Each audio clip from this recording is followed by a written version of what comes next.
All right, settle in true believers, because Brandy's got the mic and the MCU tea is piping hot. We're coming straight out of Cinemacon, dripping with more superhero secrets than a SHIELD flash drive. And honey, let me tell you, it's enough to make your cosplay helmet fly right off your head. First up, the Fantastic Four are finally getting their long-awaited reboot, and the cast is hotter than a lit-up Mr. Fantastic on date night. We're talking Pedro Pascal with enough brooding intensity to rival a teenage emo, Peter Parker. Vanessa Kirby with a regalness that would make Queen Elizabeth jealous. Joseph Quinn bringing the metal even harder than Eddie Munson headbanging to Metallica. And Ebon Moss-Bachrach with the perfect blend of brains and brawn that makes You wonder if he's been secretly bulking up with super soldier serum. This team is about to set the screen on fire. And if there's any justice in the world, it'll be hotter than a Human Torch flame-broiled marshmallow. But let's move on to the movie that stole the show, Deadpool and Wolverine. Buckle up, because we're talking 9 minutes of unseen footage that left the audience gasping like they just got caught inhaling some mutant growth hormone and giggling like a sugar-high toddler after a 5-gummy bender. Apparently Deadpool, our favorite chimichanga-loving mercenary, is getting recruited by the freaking TVA. Can you imagine the chaos? The merc with a mouth working for a bunch of time cops obsessed with order. It's a recipe for a cosmic hurricane of hilarious mayhem. And frankly, I wouldn't want it any other way. But here's the wrinkle in this timey-wimey tapestry. Doesn't this whole thing contradict that Loki season finale? Talk about a paradox so mind-bending it'd give even Stephen Strange a headache. Now, let's shift gears and talk Captain America. Brave New World. Anthony Mackie is back, gracing the screen with his undeniable charisma as Sam Wilson. But this time around, things are about as different as a super soldier serum smoothie and a glass of prune juice. Bucky Barnes, out of the picture faster than you can say, "Hail Hydra."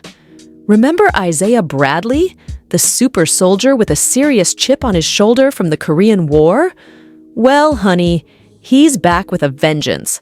And let's just say he's not exactly thrilled with Sam taking on the Captain America mantle. And that's not all.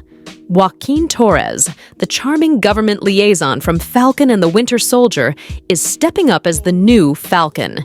Now, this guy might not have wings quite yet, although rumors are swirling about some prototype Falcon tech that'll make Sam jealous. But he's got tech skills that could rival Tony Stark in his prime and a brain that could outmaneuver a Skrull invasion. The chemistry between him and Sam? Let's just say it's electric. They may not be the classic Cap and Bucky duo, but they're gonna be a force to be reckoned with, and that's a fact. Speaking of forces, let's not forget the political powerhouse that is President Ross, now played by the ever-so-dapper Harrison Ford. Just having Ford in the role is a power move worthy of Thanos snapping his Infinity Gauntlet-clad fingers. Some whispers suggest he might be on the path to becoming the Red Hulk. Now imagine that. A super-powered politician with an agenda.